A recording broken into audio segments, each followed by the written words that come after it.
आपल्या शहरातील, जिल्ह्यातील आणि राज्यातील ताज्या बातम्या पाहण्यासाठी TV7 न्यूज चॅनल सबस्क्राइब करा आणि बेल आयकॉनवर क्लिक करा।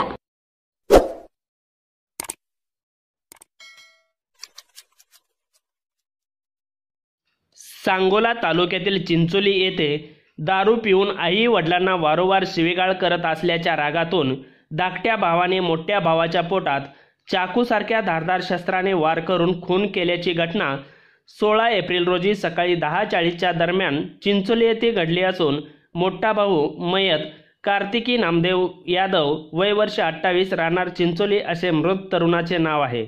सदर घटनेनंतर खून करून पळून गेलेला आरोपी लहान भाऊ तुषार नामदेव यादव वय वर्ष 23 राहणार चिंचोली तालुका सांगोला याला सांगोला पोलिसांनी अवघ्या 2.5 तासात पंढरपूर येथून ताब्यात घेऊन त्यांच्यावर गुन्हा नोंद केल्याची माहिती वरिष्ठ पोलीस निरीक्षक भीमराव खंदाळे यांनी दिली आहे। Shubham Aiwale, TV7 news, Sangola.